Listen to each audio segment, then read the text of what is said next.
Then let us speak with this new character. Okay. So our new character.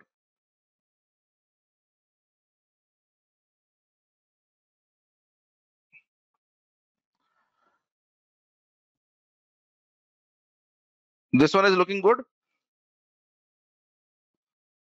or this one? Your choice. Okay. It is your imagination. All right. So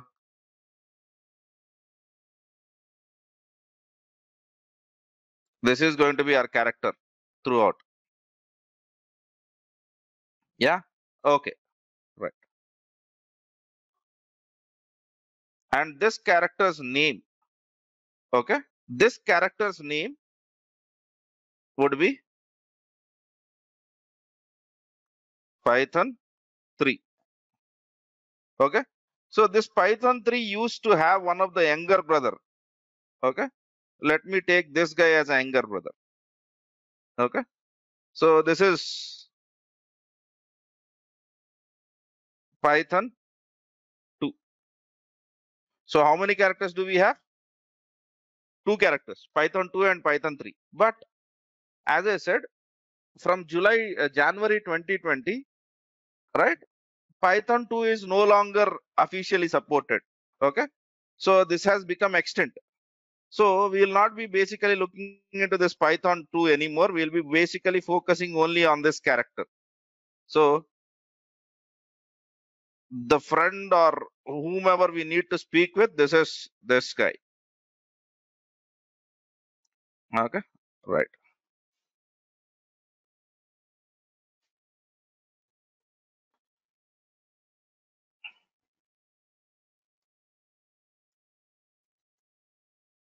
Right. Okay.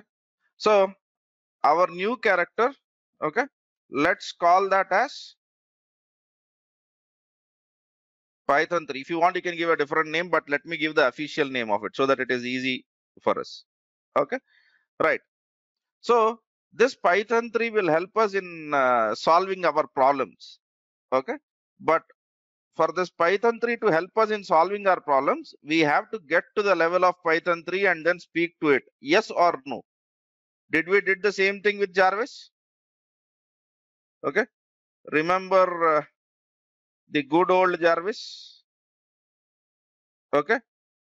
So we used to speak the language of, okay, speak to the language and understanding capabilities of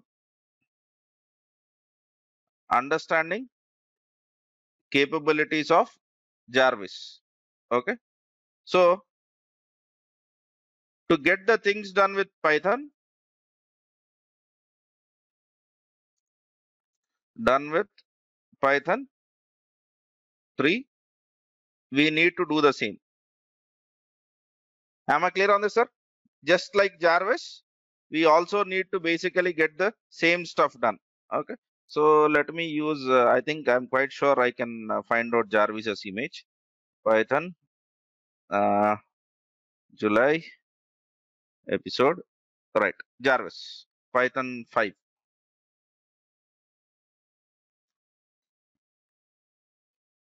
Okay. Good. Yes. So this is our journey from today is understanding what Python 3 knows so that we can get to know what is the level which we need to speak with Python. So if you want to get the work done by any of the other person, you should know what he is capable of, what he is capable of. So that is basically what we are trying to do. That is what basically what we are trying to do. Okay, fine, sir. So let's try to understand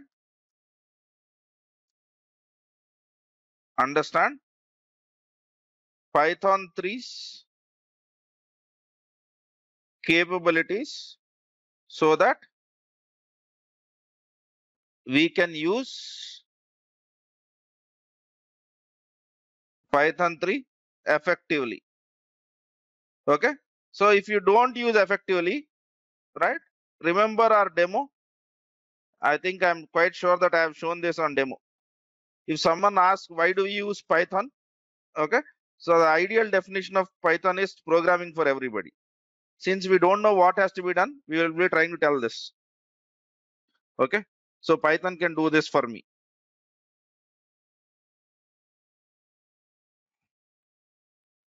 Yeah. I'm quite sure no one is interested in this. Yeah. Right. And even if you are interested, this Python is not capable of it. Yeah. Right. So what is Jarvis? Sir, Nikhil, you have to go through all of my previous classes, sir. Yeah. Please go through the classroom notes of previous classes. Okay. See, our class is like watching a serial or a web series. And if you are joining at some point after the web series, at least you should know what has happened before, right? Please go through the classroom notes. Please go through that. Okay. Right. Now, let me try to understand Python's conceptual hierarchy. Okay. So we all know that we are going to write code.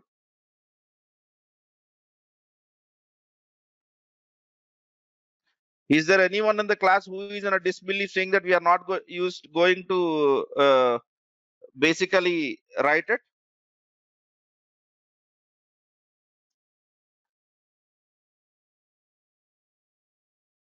Everyone agrees that we are going to write code. Yes. Yeah. So whenever we are writing code, what is that we need to understand? Okay. So there are some terms which we need to understand. Okay.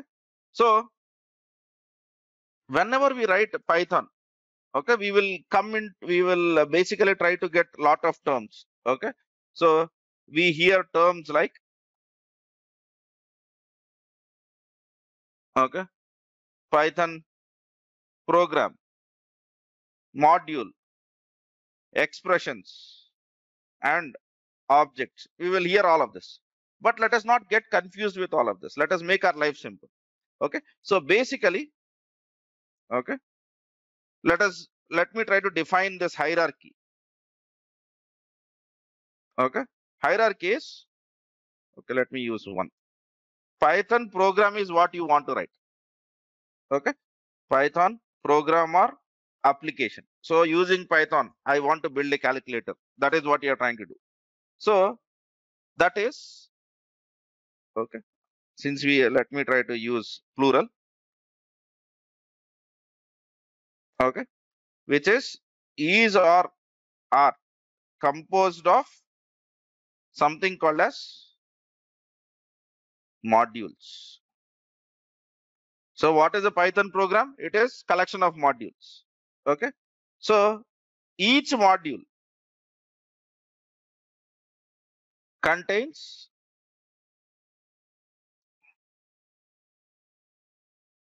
statements. Okay. Right. Now statements contain expressions. Statements contains expressions. Right. And these expressions create and process objects. Am I clear on this? Whenever we are dealing with Python, you will come across fancy terms, Python program, Python application, and all of that, right? So application is collection of modules. Module is collection of statements. Statement is collection of expressions. Expression is basically used where you can create or process objects. For now, don't try to get into confusing term called as object. Okay. So you can think of it object as what we have done yesterday, x equal to 5. Okay. Where x is an object. Okay. X is an object, right? So am I clear on this, sir? Okay, when we learn object oriented programming, we will try to understand lots of this stuff, object. Okay, but for now, what I want to tell is, okay, in Python,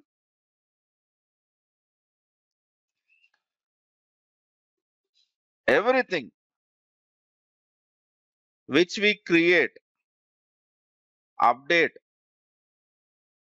delete, okay, is object. So whenever you are trying to tell Python will basically know objects, right? So for example, if you ask Python, can you remember 5? It doesn't know that. Okay, it remembers 5 as an object. It remembers 5 as an object. Can you remember hello and call it as message? So this will be an object to it. So what your snake knows, right? Let me get rid of this older brother. Okay, and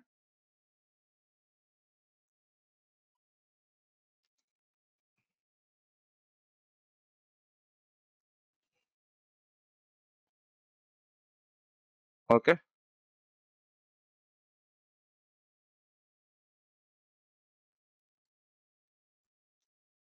I deal with objects.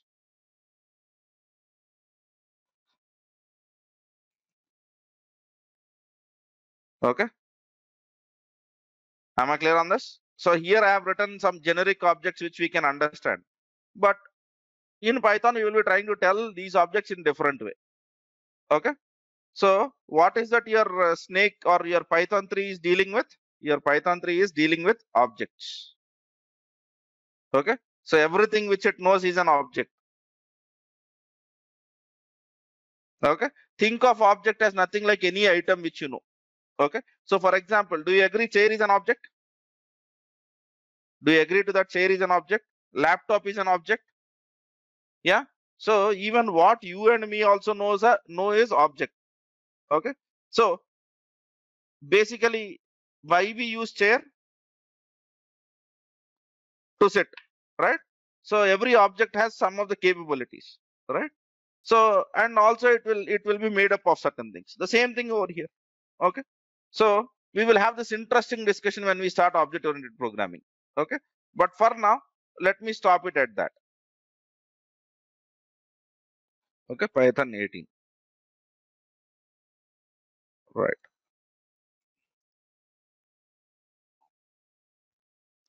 Am I clear on this? Okay, so fine. Basically what we need to understand is in Python, okay, Python 3 has built-in types. What is it? Python 3 has built-in types. Okay, so what are these built-in types and why are they basically present in Python? Okay, let us try to understand. Okay, right. So basically, all right, whenever, okay, we have this built-in types, the reasons why built-in types exist are why built-in types. Okay, the first reason is built-in types or objects are same thing for me. Built-in objects make programs easy to write. Okay, that is what they do. Okay, so built-in type objects or built-in objects are often more efficient than custom data structure. So if you want to build your own data structure, rather than that, if you try to find something in Python, that will be generally more efficient until unless you are a genius. Okay, right. So the best part of it is these built-in objects are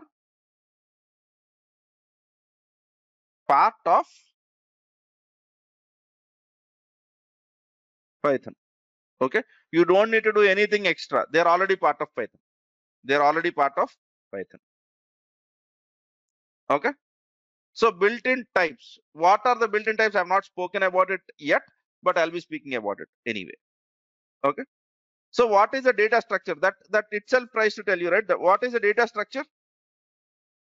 Right. So generally, whenever we write programs, we deal with data. Yes or no, Ali? Right. So every data has some kind of structure. Okay. So data structures speak about some of the most commonly used structures. Most commonly used structures. Okay. Right. Fine then. Now let us try to understand. Okay. Within this built-in type scope, I want to speak about Python's core data types. So why do we need data types? Okay.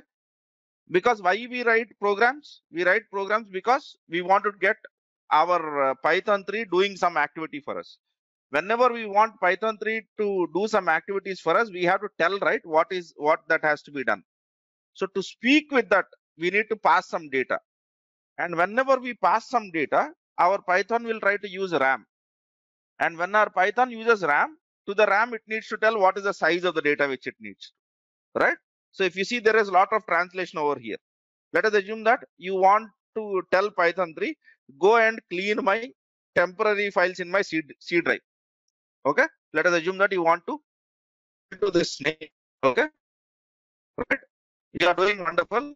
Now I will tell you how to clean the temporary space. For example, you see in my system, my disk space is showing as 21%. It isn't right. So whenever it isn't right, I want to clean up some files. So I can tell Python. But if I have to tell to Python, okay, I need to tell what is that my intentions are. To tell that, I need to pass some data. That data should be remembered. Python should remember. And Python, for all of its memory, will use your computer's RAM. And if you want to use a RAM, you have to tell the size. You have to tell the size. And we have already discussed about it. Yeah, we have already discussed about it. Okay, right. Let me try to speak about built-in objects. Built-in objects, right? So over here, what I would try to do is I will try to tell object type, and then I would try to write some stuff over here. Okay. So we have built-in objects.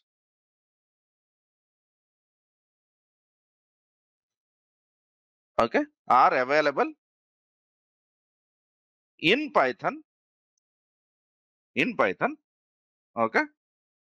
For first one is numbers.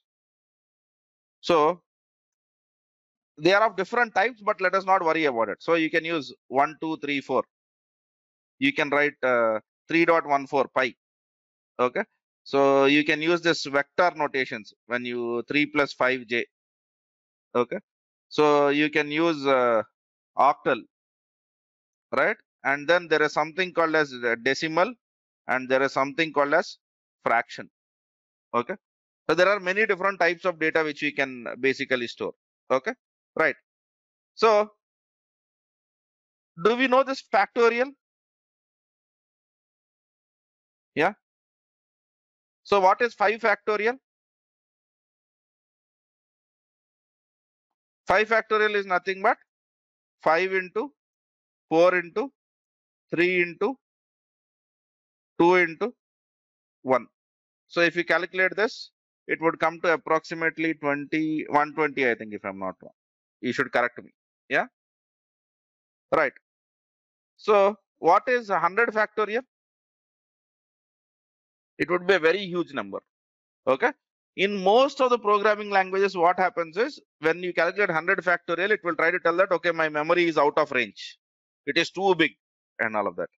But our snake is intelligent, right? So the best part about our snake is you need not know the particular type. If you remember, I think we have done it yesterday itself. If you remember, I was trying to write x equal to 5, and then I was trying to write x equal to hello. Yes or no? So we really don't worry about what is the type of data. We don't need to define it earlier. We can play around with this. Due to that functionality, no matter how big your numbers are, you can accommodate in Python. You can accommodate in Python. when I start speaking about something called as repetition, I'll show this program to you. Okay, right. So similarly, I will have, okay, built-in data types for storing strings. So for the people for whom string is a new term, string is nothing but for storing text. So generally, whenever you are storing text, okay, understand one thing, you can store them in single quotes. Okay, this is string, okay, with single quotes, right? Or else you can use double quotes also. This is string with double quotes. Okay, there is something called as escape sequences, but that is too much early. That is too much early for us. Okay, right. Now, basically, let us assume that, okay, you want to write a program which basically operates on, okay, average marks of all of the students in the classroom. You want to calculate your college's average. Okay, any difference between single quotes and double quotes at this moment, there is no need for you to worry about it. Okay, there is a slight difference, but at this moment, let us ignore that. Okay, yeah, okay, right, sir. So basically, whenever you write, this is you try to accept the data.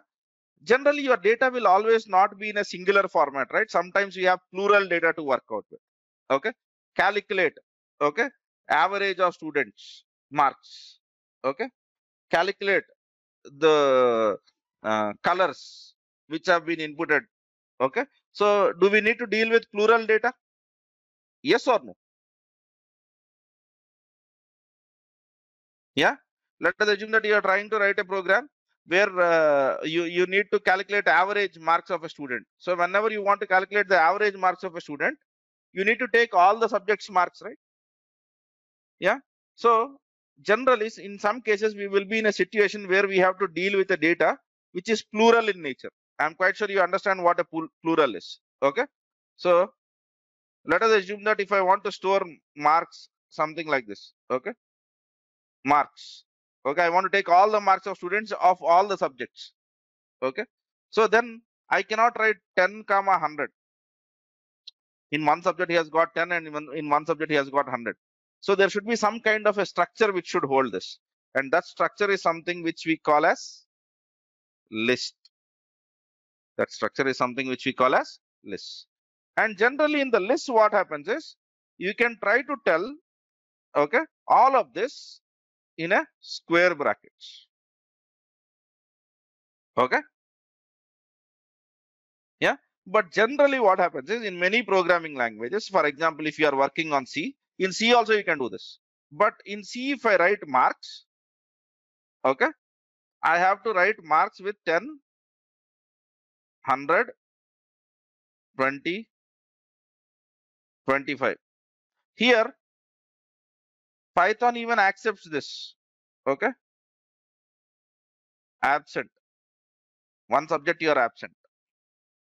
Okay, so it is not necessary that all the items in your plural or your list has to be of same type. That is a good programming practice, but Python allows you to put anything. Okay, and here it will basically give you what you call some of the interesting functions. Okay, so in C we learn something called as arrays, but arrays are fixed length. Okay, whereas lists are dynamic in nature. You can add them, you can remove them, you can play around with that data. Okay, right.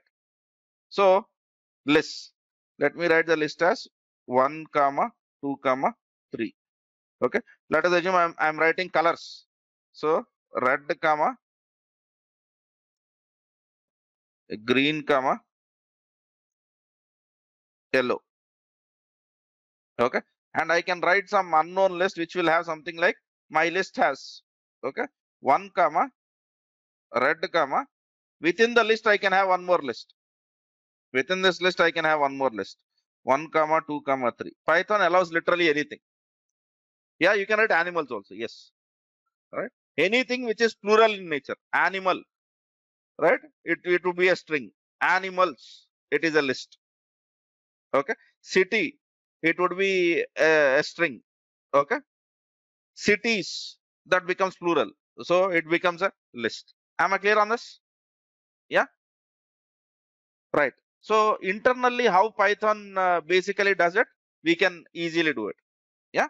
Animals name will be part of this list. If you want me to add the animals names, I can do that. Okay. So dog, cat. Okay. Animals, right? Not pets, right? So it's okay. Fine. Right. So after this, whatever I'm trying to write, I will just write the names. Don't worry about them. We will be discussing about them. Okay. So Python has something called as dictionaries. Okay. Python has something called as tuples. Python has something called as files. Your snake knows all of this. Okay. Your snake knows something called as sets. Okay. Your snake knows something called as boolean. Okay. Your snake knows something called as none. See, understand none. None is a very interesting type. None is a very interesting type. None means memory is not allocated. What is none? None means memory is not allocated. So for example, okay, I can open the Python interactive shell, right? Python. And if I say x equals to none, and if I basically use type of x, ID of x, okay. So even though we get an ID, it means that memory is not allocated. Understand this. None means memory is not allocated. And now, if you try to tell print of x, nothing will be printed. X plus 1, you will get an error. Okay. You cannot add anything to. If there is something you can add. If there is something you can add. Okay. So it is not undefined, sir. It means that memory is not allocated. Did I use anywhere called as undefined? Okay. So don't come with the terms which you understand. Okay. None means no memory is allocated. Okay. So what is it you're trying to tell? Okay. I have a variable. Remember yesterday's class? I am calling x equal to none. I have a x, but that has no memory location. Now, if it has no memory location, can I do x plus 1?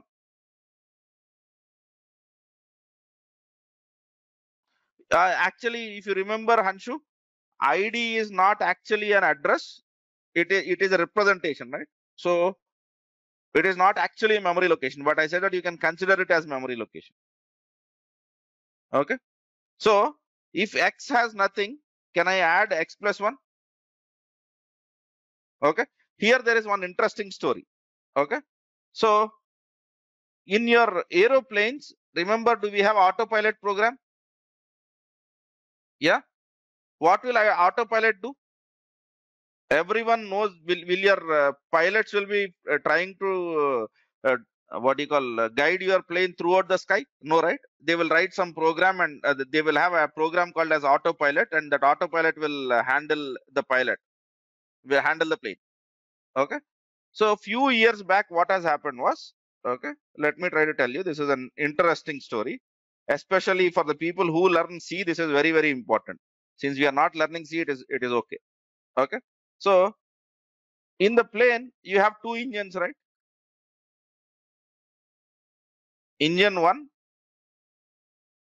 and then similarly, you will have engine 2. Okay. So there was a developer who has written something like this. Okay. X equals to something like engine 2. And then he has written x dot value. He has written something like x dot value. So get me the value of that engine. Okay. Now there was a fire accident and this engine was down. This engine was crashed. Okay. Due to some reason, this engine was crashed. Okay. So then what happened is this memory location became, in Python we are calling it as none. In C we call it as null. Null. Okay.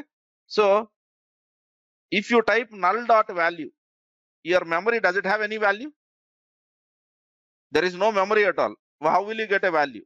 So here what happens is there is an error that will be thrown, and that error was not handled in the code. Okay, and this flight has crashed and 130 people have died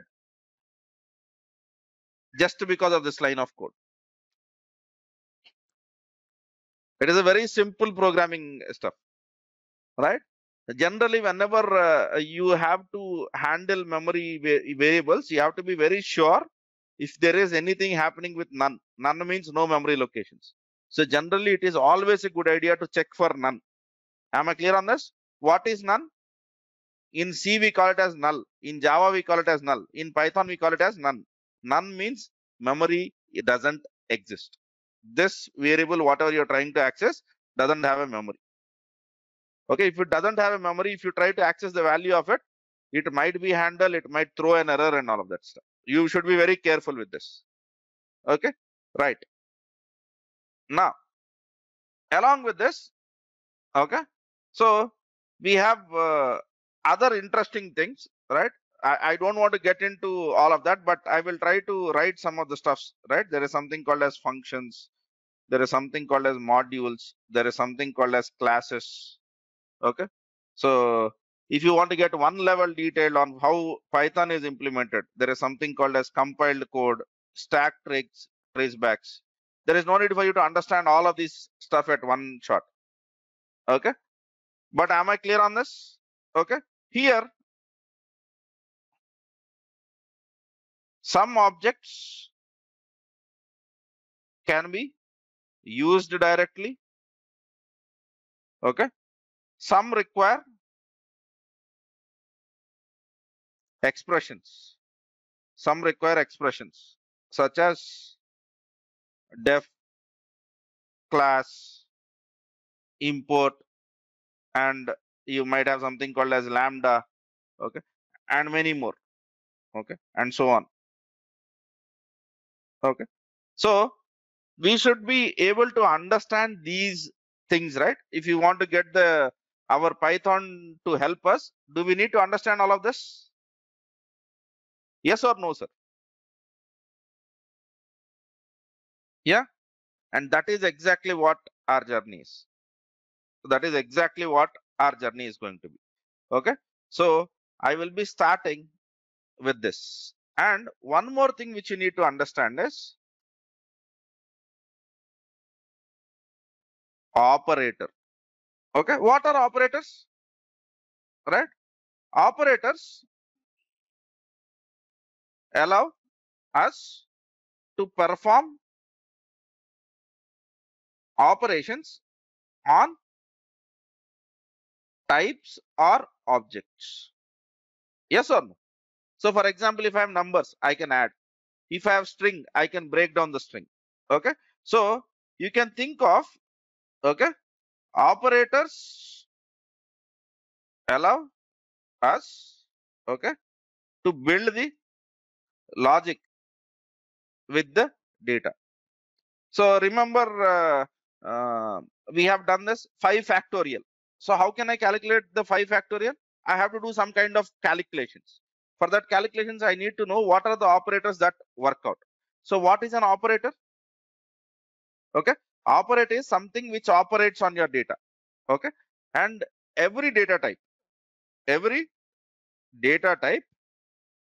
will have some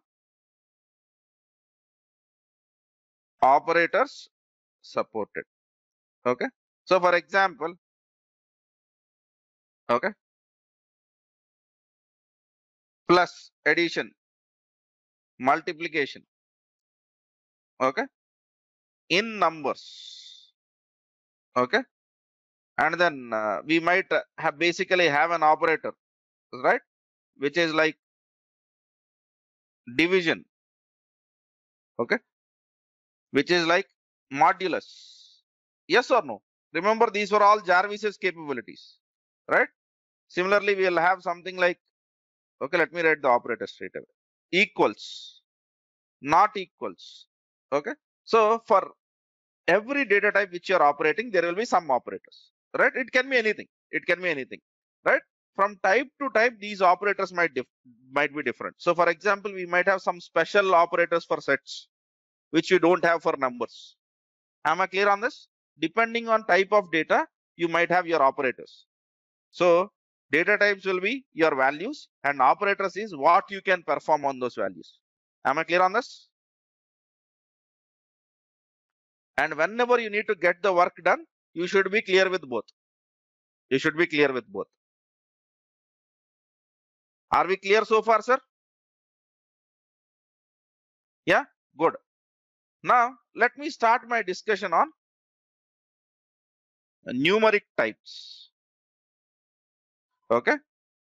So why are we learning all of this? We are learning all of this because we want to use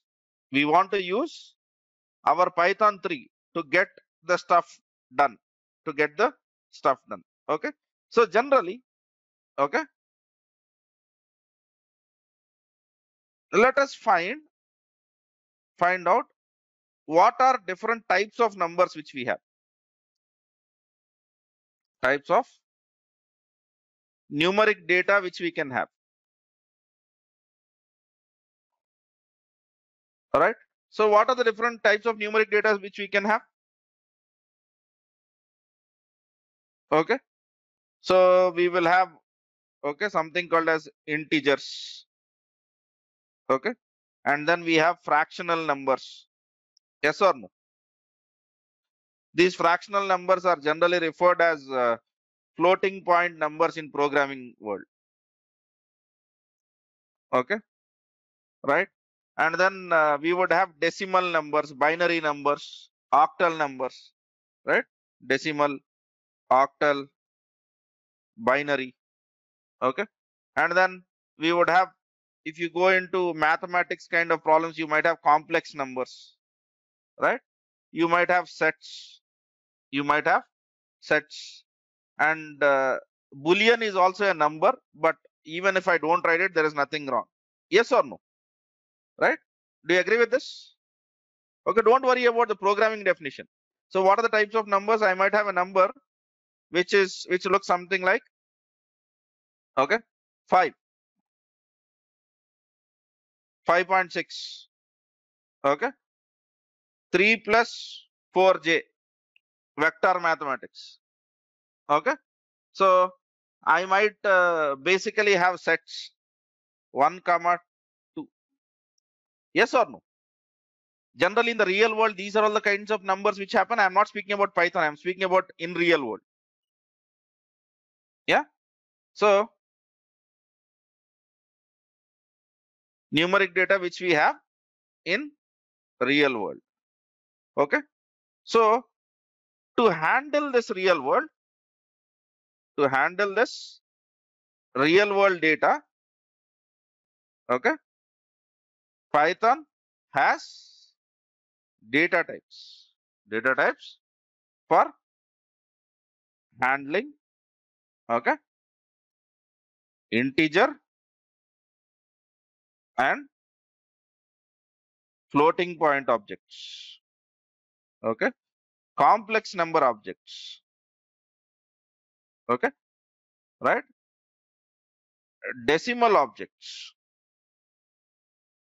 okay, fractional objects, okay, these are called as rational numbers if you go into your mathematics, okay, and then sets, okay, right, and also, okay, Python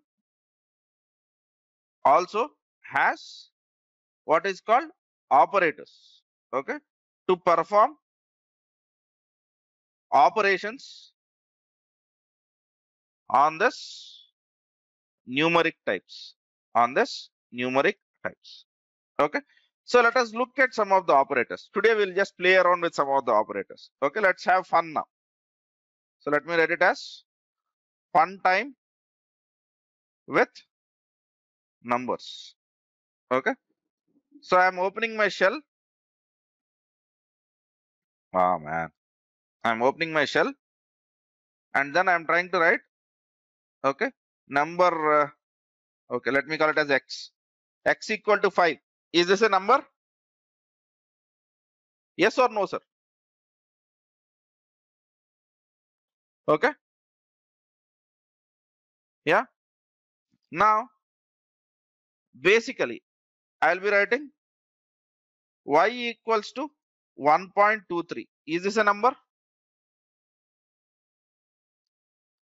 Okay. I'll be writing z equals to 0x. Okay.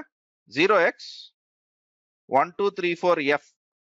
Okay. For the people who don't understand this, this is a hexadecimal notation of a number. Okay. I am writing a.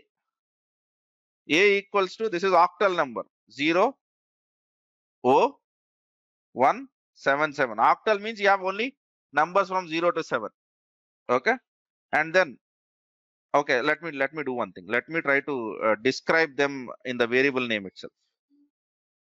Okay. So Python. Okay. Int underscore sample, integer data 5. Okay. Float underscore sample. Okay. 1.34. Okay. So you can write exponential numbers also, but let me try to give. Okay. Octal underscore sample equals to 0 O 1 7 6. Okay. Hexadecimal number underscore sample. Okay. Hexadecimal numbers will be 0x. Okay. 1 to FF. Yeah. And binary underscore sample. Okay. 0 B. Okay. 1 0 1 0. Okay. Right. Fine. And now complex numbers. Complex underscore sample. Okay. I can write 3 plus 4j. Am I clear on this? Yeah. So am I able to allocate or use all the kinds of data that might come for scientific calculations? For normal calculations, we might be using nothing more than integer or float. But whenever you are doing some complex calculations, you might be dealing with octal numbers, hexadecimal numbers, binary numbers, and complex numbers. Does Python accommodate all of this? Yeah. You want to have a set sample. Okay. So I can write. Okay. So something like set underscore sample equals to 1 comma 2 comma 3 comma 4 comma 5. If you have learned mathematics, in set we can do union operations, intersection operations, and all of that stuff. You can do this. You can do all of that, right? So is Python helping me, okay, to pass the values which that might occur in real world examples? So for example, if I want to build a banking application, I will be getting amount, and in the currency we will have 100.58 rupees. So I can use float. Okay. And then the memory will be allocated to it, right? So for example, I am doing some hexadecimal based mathematics. Like can I use hexadecimal examples over here? I am using Python to solve some set theory problems. Can I use that? Yeah. So is Python allowing me to accommodate all of the kind of data that might basically happen in the real world? Okay. So we will get one level deeper into what are the different other things which we can do with the numbers, and slowly we will get used to the stuff. So what are these things which we are trying to learn? Is this Python what we are trying to learn, or are we trying to learn our snake, which is Python 3 strengths?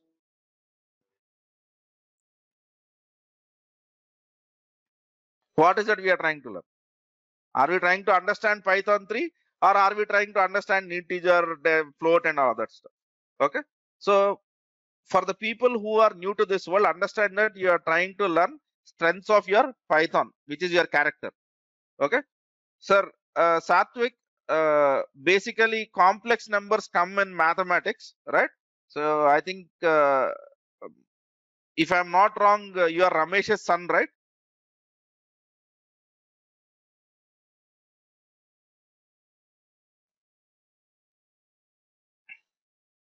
Yes. So for you, it might not have been completed in your education yet, but in mathematics we have something called as complex numbers. Okay, and these complex numbers are used to solve some mathematical problems, right? So for that we would that is a mathematical notation which you will be learning in the very near future.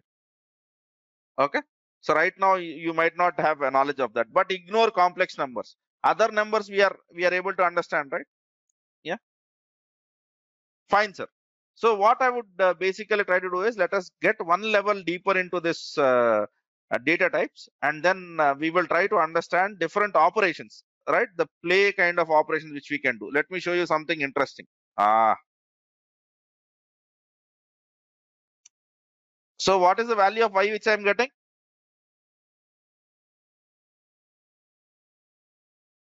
Yeah. So if I use 3, okay, what is the value which I am getting? 125. What is this?